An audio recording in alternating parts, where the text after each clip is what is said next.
महोदय 293च्या चर्चेमध्ये कोकणातील पर्यटनास चालना देणाऱ्या शिवकालीन 32 गड किल्ल्यांचे नूतनीकरण व संवर्धन करण्याचे प्रस्तावित असणे व त्या संदर्भात जी चर्चा सभागृहामध्ये ज्या सन्माननीय सदस्यांनी केली आणि त्यातनं ज्या योग्य सूचना दिल्या त्या सगळ्यांचं आपण कार्यवाही करून स्वागतही करू।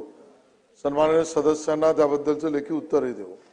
पण थोडक्यात त्या ठिकाणी नानाभाऊ सांगायचं झालं तर कोकणामध्ये एकूण 47 किल्ले आहेत आणि त्यापैकी 24 किल्ले हे केंद्र संरक्षित स्मारक आहेत आणि त्याची देखभाल व दुरुस्ती ही भारतीय पुरातत्व सर्वेक्षण विभागाकडून करण्यात येते। उर्वरित 23 किल्ले जे आहेत हे राज्य संरक्षित स्मारक म्हणून घोषित केलेले आहेत। अध्यक्ष महोदय, आपण त्या ठिकाणी लक्षात घेतलं पाहिजे की कोकणातील शिवकालीन किल्ल्यांचे जतन व्हावे म्हणून गड संवर्धन किल्ल्याबरोबर शिवकालीन किल्ल्यांच्या संवर्धनाची, जतनाची, दुरुस्तीची एक वेगळी योजना आपण केली आणि त्या योजनेतून अध्यक्ष महोदय आता प्रत्यक्षामध्ये 19 किल्ल्यांवर काम सुरू आहे आणि 2 किल्ल्यांचं जतन हे कोकणात त्या ठिकाणी होत आहे आणि त्यासाठी लागणारा निधी या शिवकालीन किल्ल्यांच्या संवर्धन योजनेअंतर्गत आणि बरोबरीने जिल्हा नियोजनामधून सुद्धा मान्य सुधीर भाऊंचा आम्ही मुनगंटीवार माजी मंत्र्यांचा धन्यवाद देतो की त्यांनी हा निर्णय केला की 3% निधीचा त्यातल्या निधीतनं सुद्धा या संवर्धनाचं काम त्या ठिकाणी होत आहे।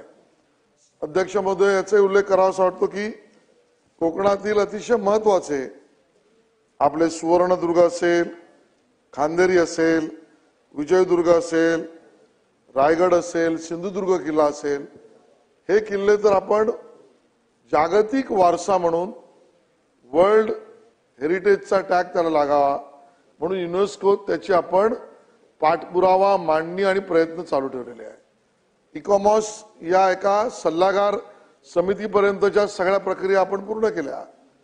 आता त्याच्या पुढे माननीय मुख्यमंत्र्यांनीही मनोदय या ठिकाणी घोषित केला की पॅरिसला जाऊन वर्ल्ड हेरिटेजच्या या टॅगसाठी आवश्यक असलेल्या युनेस्कोच्या डीजींना वाटलं तर आपण भेटू आणि 21 देशांच्या या समितीमध्ये सर्व पद्धतीचं कायदेशीर प्रक्रिया, पुरावे, दस्तावेज आणि ऐतिहासिक मूल्य देऊन त्याला मंजूर करण्याचा आपला हा प्रयत्न हा कोकणामधला आपण यशस्वी झालो तर खूप मोठं काम या ठिकाणी होईल।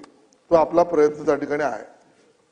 अध्यक्ष महोदय, हे केंद्र संरक्षित 24, राज्य संरक्षित 23 आणि असंरक्षित 108 या सर्व किल्ल्यांच्या बाबतीमध्ये स्वच्छता, घनकचरा, पाणी या विषयामध्ये राज्य पर्यटन योजना आणि रायगडमध्ये रायगड प्राधिकरण म्हणून आपण त्या ठिकाणी काम सुरू केलेलं आहे।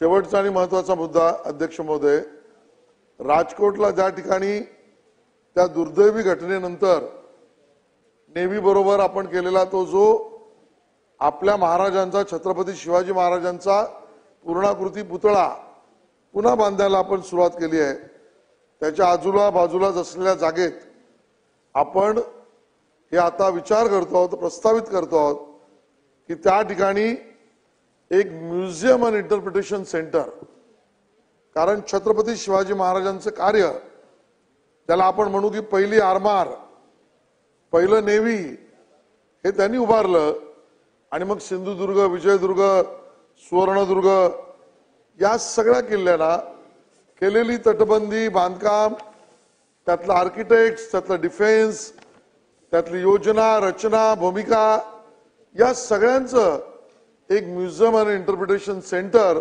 आपण त्या ठिकाणी कोकणात करणार आहोत। ते राजकोटच्या या किल्ल्याजवळील या पूर्णाकृती छत्रपती शिवाजी महाराजांच्या पुतळ्याजवळ करणार आहोत। या पद्धतीचंही या ठिकाणी माहिती आणि घोषणा मी त्या ठिकाणी करतो आणि या संबंधित अन्य सदस्यांना लेखी उत्तर देण्याचे आश्वासित करतो। मंत्री महोदय,